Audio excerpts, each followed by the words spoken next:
Just read this morning that Burger King is going to use AI to monitor what their employees say to make sure that they're being hospitable. I think this is so interesting. And I wonder if we're going about it backwards. I don't train the staff what to say. I don't teach them how to respond. I ask them the question, what do you want? Like, what is your heart desiring? And if we start with that as a company, which, by the way, there's a lot of freedom and motivation to do this, then we unlock the potential in our employees. And the minute we try to put them into a box called Canlis and make them jump out of it in a Canlis-y sort of way, we dehumanize them.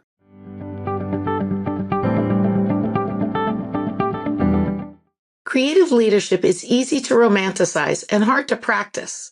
It requires more than vision. It demands the discipline to decide what you are really in the business of doing, especially when circumstances change. It asks leaders to protect what makes something meaningful while refusing to let it become rigid. And it forces a deeper question many organizations avoid. Are we defined by what we deliver or by the human experience we're here to create?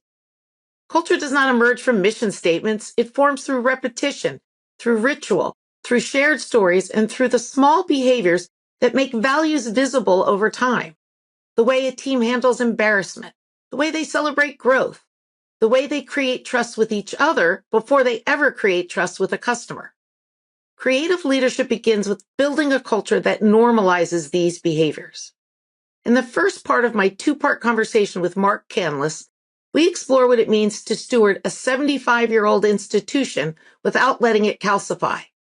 Mark reflects on hospitality as invitation, on using constraints as fuel for creativity, and on how rituals, vulnerability, and storytelling shape a culture where employees feel empowered to create deeply personal experiences for guests.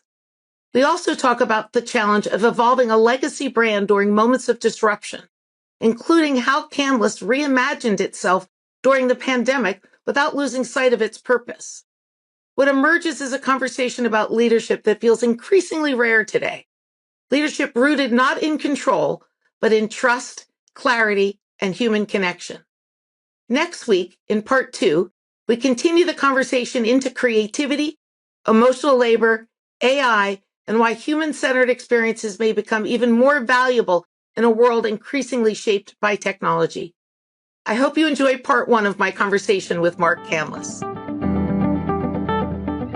My guest today is Mark Canlis, owner of Canlis Restaurant in Seattle. Mark was born into a restaurant family. He graduated from Cornell University and served as a captain in Air Force Special Operations, after which he opened one of my favorite restaurants when I lived in New York City, Danny Meyer's Blue Smoke.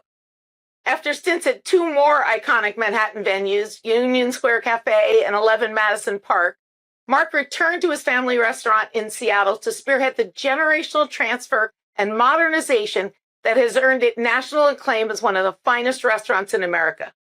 Food and Wine named Canlis the #2 restaurant in America in 2025, and Wine Spectator has awarded Canlis its Grand Award for 28 consecutive years. It's my pleasure to welcome you to the podcast, Mark. Hey, Leslie. Thank you for having me. It's good to be here. After hearing you speak at my book launch event, I knew I had to have you on the podcast. So this is going to be fun, and I'm ready to jump right in if you are. I'm ready. Let me have it. First of all, I just love that you love Blue Smoke. So we share that in common. I didn't realize that you were in New York at that time, but that was a sweet moment for both jazz and barbecue in Manhattan. That and also that, right? Even just the way those two things were good at each of those things, as opposed to partially good at one of those things in the marriage. Like a great jazz club and great barbecue all in the same venue was amazing. What else do you want out of life? It's all you need. Exactly.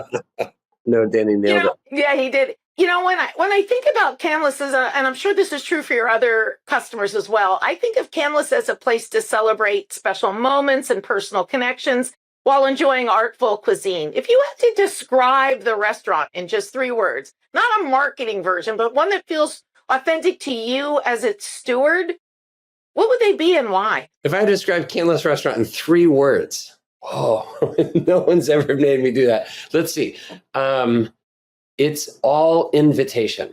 That's what I would say. I think all hospitality is invitation. I don't think there's any expectation to it. And I think if people understood restaurants at this level or what we're trying to do here in our world, they would understand the depth and the breadth of the invitation of true hospitality. And that's what this place is. Or this is what we're trying to make this place into. It's all invitation. It's an invitation that says, you're worth it. You matter. The story that you bring tonight is the thing that we are celebrating. The story that you bring into our restaurant is the reason we woke up early and started cooking for you. And it's an invitation to consider your own story in new ways, worthy and deserving of being celebrated and honored and slowed down for and nuanced over and fussed about. And yeah, it's an invitation to dine and to be with, to be together. It's an invitation to relationship with one another and with the place that's hosting you. And yeah, I think we forget that sometimes about hospitality. It's all invitation. That's such an interesting word too, because I think you've loaded it with a lot more meaning than certain other brands in hospitality may imbue it with. How has its legacy... You're not here slower, so we just have longer to think about it. Okay. No, but we do think about it. How has the legacy of your brand really informed that word? We've been working on this brand for 75 years. That's 3 or 4 generations, depending on how you see it. And the word hospitality means quite a bit to us. So we don't just reference this as the hospitality industry. We're talking about the kind of hospitality that moves the needle, that changes lives, that restores us to who we are, that invites us back into our own humanity, that invites us back into a relationship with our own communities, with one another. And that is a grandiose sort of idea, maybe for a restaurant, but that is exactly what we're doing here. And frankly, I think what a lot of restaurants are doing, if they had the time and space to open up about it. So the mission of Canlis, that quite literally the very point of its being, is to invite people to turn toward one another. And when we study ancient hospitality, or we look around the world and we say, gosh, what's really working right now about this thing, that the serving one another, the serving mankind, that's what it is. It's this very conscious, very soft-hearted, very generous turning towards the other, and then seeing what happens. The invitation that you matter, no matter where you're coming from, what your point of view is, or how you might be different than me, or other than me, or strange or stranger to me. There's still this curiosity that begs the question, who are you and how can I find the value in you? That's what hospitality is doing all the time. We just use dinner as a mechanism to slow down and make space for that. I think that you've created such a clear brand, not only in your mind, but obviously in your customer's mind. And sometimes that legacy of success, of really instantiating that point of view, it can be a constraint, right? And so, and a good example that you and I have talked about in the past was how the pandemic presented one of those challenges for you as a legacy brand, with that kind of success built on an experience that couldn't happen during the pandemic the way that you were known for it. So how do you think about constraints as being clarifying and opportunities for creativity rather than limiting? Because during the pandemic, one of the things that stood out for me was you didn't let the legacy of that brand success hold you back. Anyone with a creative spark in their heart feeds off of restraint or constraint. That's to say, that's the thing that I think makes us come alive when we're creating. And yes, in the pandemic, we had to shut down. So the brand, and I'm using air quotes here if you can't see it, but like the brand of Canlis technically failed, right? If you think of the brand as a restaurant and the restaurant can't bring people in and serve them dinner, well, then maybe it's failed. We don't consider the brand as a restaurant. We consider it as an organization that is doing this thing of inviting to turn toward. And in this way, there was so much our company could do. And so we shut down for 471 days as a fine dining restaurant, and that wasn't very much time to do all the things that we wanted to do. We opened 18 different concepts, all of which was answering the question, oh, well, shoot, if we're in the middle of a pandemic, what does a company like ours do in a pandemic? Maybe it reopens as you've seen those things, but we were a drive-in movie theater and a online bingo show, and we opened a community college teaching classes and that kind of stuff. So all of those answering the question, what does it look like right now to turn towards, or what does it look like right now to inspire other people to turn towards? And a pesky little rule like 6 feet of distancing or wear a mask, that's not that hard of an obstacle to overcome if your brand is large enough. If you define yourselves by saying we are what we do, that's to say invite people in and serve them fancy meals, I think you're limiting yourself or narrowing, quite frankly, your capacity or what you were created to do. If you open that up a little bit and think more widely, wait a second, what am I really doing here on planet Earth? A pandemic is not a big enough obstacle to stop. You know what I love about that? I just want to call out, I think what I hear you say and what I think is really worth sort of underscoring is the abstraction of what business you're in. Instead of it being a high-end restaurant with a fixed price menu, right? Like a very delivery centric or operational description, you describe yourself in a way that I think allows you to solve for things like the pandemic with more elbow room. And so when you talk about thinking small and big or narrow and big, I think it's also an abstraction of what your brand really is to you, so that you stay true and authentic to those things, even when things out of your control sort of derail you, right? And so I think that's the other part of this is that pandemic was out of your control, but your brand wasn't. You had a way to continue to live the brand. And if we're honest, who is ever in control? Like, I haven't met anyone, but we're always a little bit out of control. And I don't just mean that metaphorically. I just mean, look, there are external market factors that you and I have nothing to do with. The weather itself is out of our control. We're constantly facing a world that is throwing us a curveball or dealing us a set of cards that we just weren't expecting. And so I think this is where we get to be alive to our own sort of creativity. We're every day being thrown one of those. And I think the question is, what do you do with it? Do you let it throw you off, or do you sort of turn towards it and say, okay, this is what I've been given today? And this misnomer that what happens to us is happening to us and not for us. I don't know, like maybe it's happening for us. That's not to paint the world this rosy color, but I think that so often there are things that come our way that if we were just to back up a little bit and gain some perspective, we might be able to work with them and not against them. For us, that's been not just the pandemic, but what does it even look like to be relevant in fine dining at 75? Most people say that sort of longevity or age is working against the company, a restaurant like ours. So you can't be young and hip and current and sexy and the next best thing. And I would say that is one thing. That's not everything. So how do we use what we are and who we are as an advantage? How do we embrace it instead of try to mask it over or deny it or be something that we're not? So I'm 51. I don't want to spend time thinking that I'm 40, bemoaning when I'm not. It is what it is. And there's a sigh of relief to just be like, hey, can we just be who we are exactly? Can we just embrace this time and space? We do that personally. Why don't we let our companies do that? And I think there's a lot of freedom to do so. The pandemic just proved that. You're listening to What If with Leslie Grandy. If you want to activate your imagination and build your creative muscles, I've put together some free resources, including webinars, downloadable content, bonus book content, and even a GPT to help you achieve your goals. Access these free tools to start asking what if today at lesliegrandy.com/resources. So much of Canlis is about customer experience and how customers see you, but that customer experience is driven obviously by the people that you have and the clarity that people have about your brand experience and what matters and what's important. How do your beliefs shape the way you lead and help people in the roles that they have in the restaurant make the right decisions when you're not there to make every decision?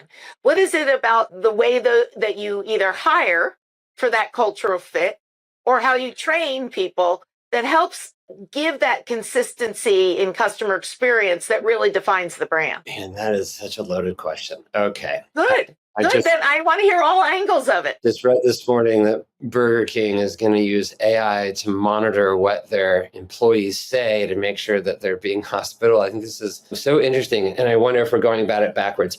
I don't train the staff what to say. Don't teach them how to respond. I ask them the question, what do you want? Like, what is your heart desiring? And if we start with that as a company, which, by the way, there's a lot of freedom and motivation to do this, then we unlock the potential in our employees. And the minute we try to put them into a box called Canlis and make them jump out of it in a Canlis-y sort of way, we dehumanize them, right? We've turned them into this sort of jack in the box. We crank it up, and when this happens, I want you to spring forth. I just think that's, if it's not goofy, it's at least unmotivating personally. I don't want to work in a place like that. So Canlis's role is to say to every employee coming in, how will working here help you become who you're hoping to become?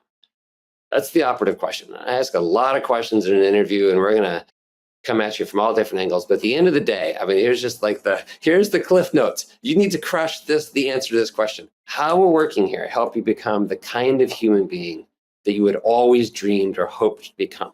Because that's where we're intrinsically motivated. That person is always already on that trajectory.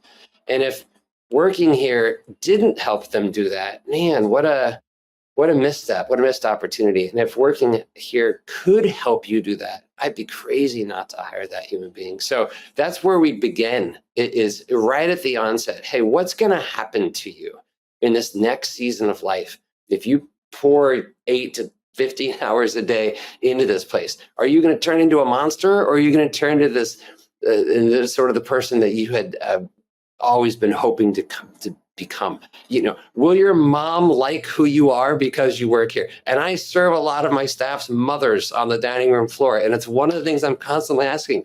Have you talked to your son lately? Do you like him? Is this what you had always hoped for? And so we're tuning into that from the get-go, and then we're setting that free in a wild sort of way on the dining room floor. So the question I'm asking is, hey, in the interaction you just had with that guest, maybe it was a little difficult. Maybe this is a little tricky. Did you get what you wanted? No, I don't know. I feel distant. I feel far away. I feel like we're at odds with one another. Okay, cool. How can we get what we want, which is closeness? I really want to serve them. I really want them to feel served. I really want them to feel cared for, restored in some sort of way. Okay, how can we get that? So I'm trying to unlock it for a server. Hey, what creative ways do you think you can serve the guest right now? And they have those answers. My job is just to help them get to the answer that is within them. So that may sound like a really crazy training method, but if we're not starting there, then I think you'll never achieve the kind of performance you really want in a business like ours, which is hyper personal and very high stakes. It costs a lot of money to dine in the restaurant. It costs a lot of time. It's your last meal with your grandmother that we're talking about. That's an expensive mistake. It's your daughter's only 16th birthday. You never get that one back. This is the last night before you and your wife have a baby. And for the rest of the time, your parents. These are moments that are sacred. These are treasured and hallowed moments. And you don't want to miss that. So the stakes are very high. And so therefore, we need to be experts relating with the guest. And in order to do that, we need to be experts at relating with one another. So it starts in a very human and very relational way. And I read recently about the Canny Awards that your team celebrates each other and at the same time. Exactly. It's why I loved raising it, because I think it's timely. But I also feel like what's really interesting is it's teammates honoring teammates, right? Not just management honoring employees, right? And I think you give out some particular award. I think I read the TGO award, which is to somebody who is trustworthy, generous, and other-centered. Talk a little about the event, the origin event, and how you, what role you play versus how your team supports it. And then also, how do rituals like this really help you shape the culture in the way that you want the culture to be? Just as a reminder, we need ritual. We need to slow down. We need to pause. We need to storytell. We need myth. We need legend. We need to make things sacred. Again, so there's 125 people in this restaurant. It is a very intense thing that we do. And so the Cannies really was an idea that my brother, I think, came up with originally. Was like, hey, how do we celebrate? And let's just be clear, half of it is roasting, right? So we might be celebrating TGO. These are our values: to be trustworthy, generous, other-centered. We'd also might be remembering that time you dropped a tray of really expensive stemware and it exploded on the dining room floor. And there was this hush across all of Seattle while the world slow motion turned and stared at you.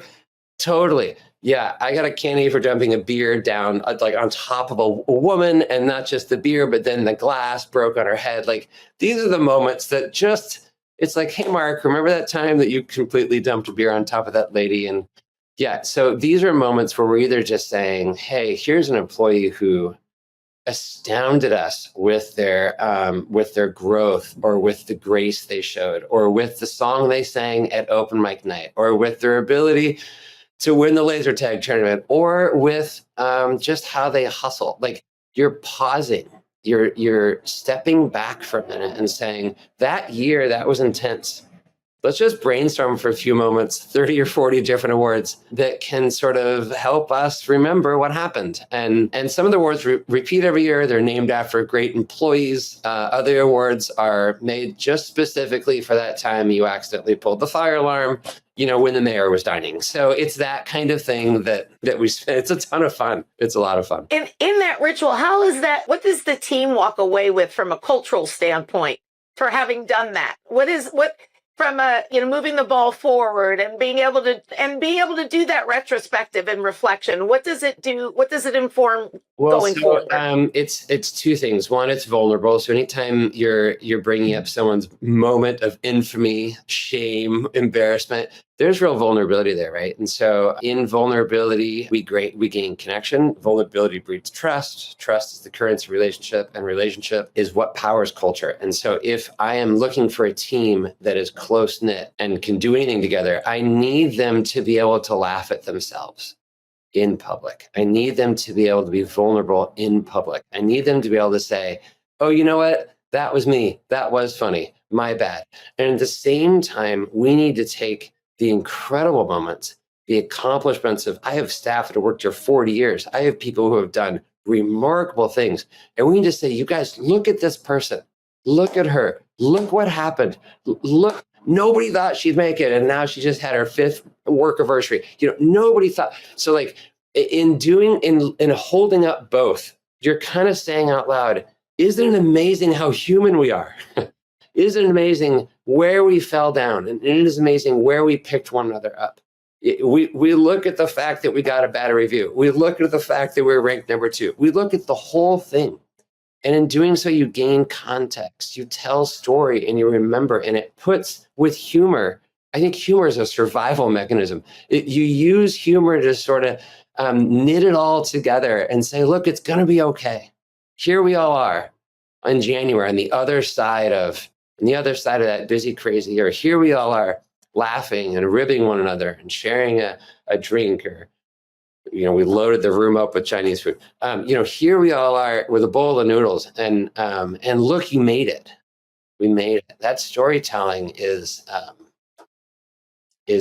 literally, I think, the thing that knits us together, that weaves us together. It's an important piece of culture. And we do a lot of it here.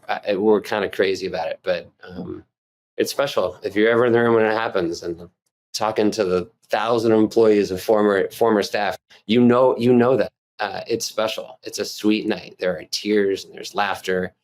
And there's a little blushing sometimes. But what you gain is connection. You gain relationship. And we need that. We crave it. I crave it. I crave being known, and I crave still being accepted in spite of the fact that I'm known. So how can I be known in front of my staff as someone who doesn't have it all together, but is really aspiring to do something good on the planet? And sometimes it's funny when that comes out the wrong way, and sometimes it's awesome. And so do you have other unique kind of Canlis specific rituals? You talk about the importance of rituals, and I do think that as humans, rituals give us scaffolding, right? A way to hold on to the chaos during the chaos and to anchor.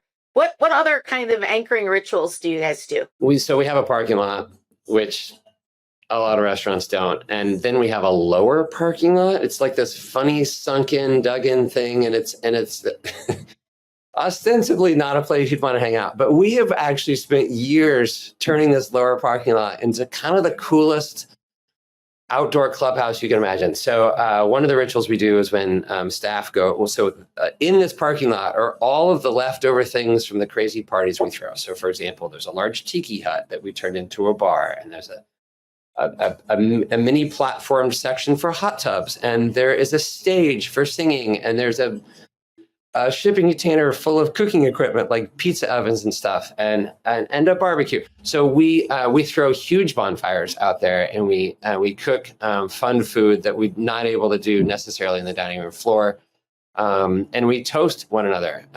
We have a very rare barrel of whiskey that we only use for a certain toast, and that toast is to say, how are you hoping to change? And we lift a glass and we say, here's to the courage to change. And so we do that every Christmas Eve. We bring the barrel up and we pause for an hour before our busiest service of the night. And we just say, hold on, it's the end of the year.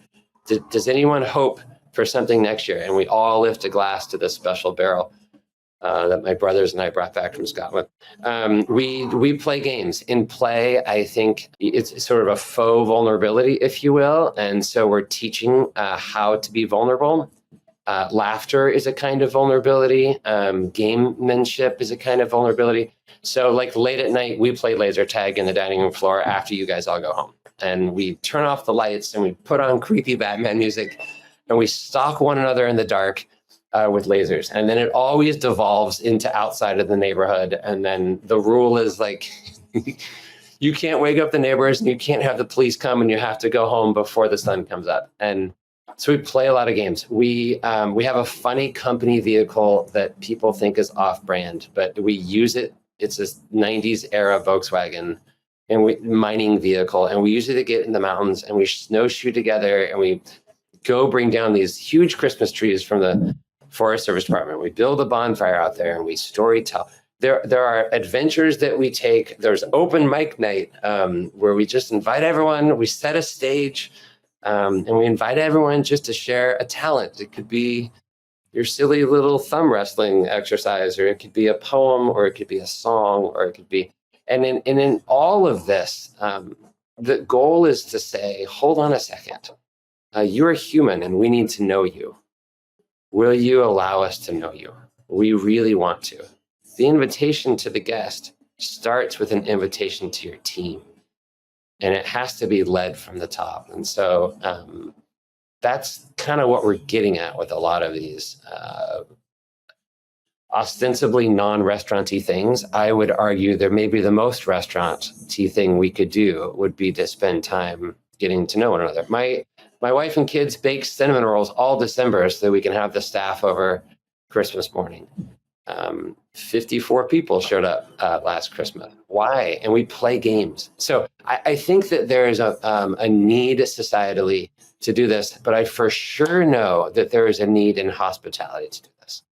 Is that if we don't practice this with one another, we can never do it for you at the table. The authenticity of that comes through for sure in terms of the experience you have as a customer with an employee who seems more like an owner, right? Less like a doer or an operator, much more of a shepherd of your experience. You've been listening to What If with Leslie Grandy. If you want to learn more about creative leadership in the age of generative AI, subscribe to my Substack at lesliegrandy.substack.com.